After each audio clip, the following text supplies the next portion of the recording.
दोस्तों, भारतीय इतिहास की पाठ्य पुस्तकें ज़्यादातर कॉमिक्स के दर्जे की होती है। छात्रों को घटनाओं, उनके वर्षों और प्रमुख व्यक्तियों को याद रखना होता है और परीक्षा के बाद वे सब भूल जाते हैं। क्या इतिहास को दोबारा लिखने की ज़रूरत है? इतिहास लेखन गहरे रिसर्च वाला काम है। मौजूदा लेखन बौद्धिक जिज्ञासा बढ़ाने की बजाय छात्रों की रटने की क्षमता की परीक्षा लेता है।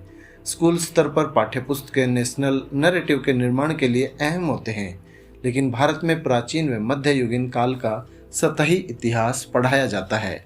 भारतीय इतिहास मुख्य रूप से गुप्त और मौर्य साम्राज्य, मुगल साम्राज्य और ब्रिटिश राज पर केंद्रित है। विंध्य के दक्षिण में भारत के इतिहास को वाजिब जगह नहीं दी गई है, हालांकि इसकी वजह पूर्वाग्रह के बजाय अज्ञानता हो सकती है। यहाँ तक कि 1988 में प्रसारित लोकप्रिय दूरदर्शन सीरियल भारत एक खोज से भारतीय जनता को भारतीय इतिहास की मौलिक जानकारी नहीं मिल पाई होगी। जवाहरलाल नेहरू की डिस्कवरी ऑफ इंडिया पर आधारित इस सीरियल के कुल एपिसोड में से केवल 7 एपिसोड में दक्षिणी इतिहास के बारे में बताया गया।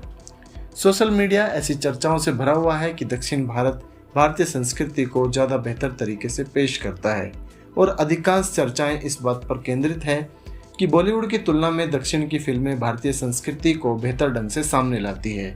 लेकिन इसके बावजूद बॉलीवुड में दक्षिण की फिल्मों की वास्तविक प्रशंसा के बजाय घृणा की सोच विकसित है। हालांकि दक्षिण की फिल्में हिंसा का महिमा मंडन करती है, लेकिन यह एक अलग चर्चा का विषय है।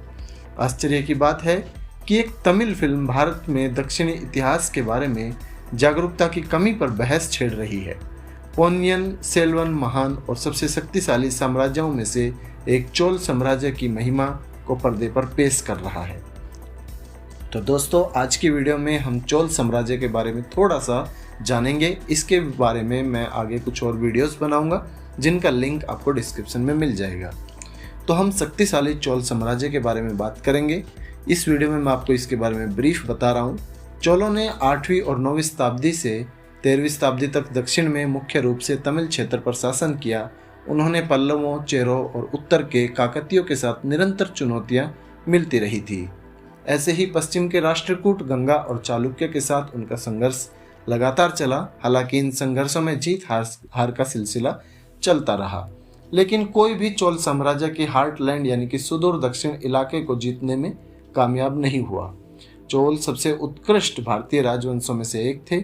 न केवल वो युद्ध लड़ने में और साम्राज्य विस्तार की क्षमता में, बल्कि अपनी संवेदनशीलता, शासन प्रणाली, कला और वास्तुकला के संरक्षण, मुख्य रूप से मंदिर वास्तुकला व साहित्य के लिए भी वो दूसरे से बेहतर रहे।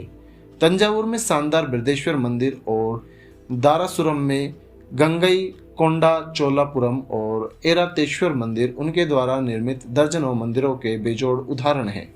पल्लव राजाओं की हार के बाद 9वीं शताब्दी में इनका उदय हुआ और अगली 3 शताब्दियों तक चोल वंश अपने गौरव के शिखर पर रहा। करिकला चोल शुरुआती चोल राजाओं में से थे और इसके बाद उनके उत्तराधिकारी राजा राज चोल, राजेंद्र चोल और कुलोथुंगा चोल ने इस वंश को आगे बढ़ाया। दोस्तों, अपने चरम पर चोल साम्राज्य ने पूरे दक्षिण भारत को अपने कब्जे में ले लिया।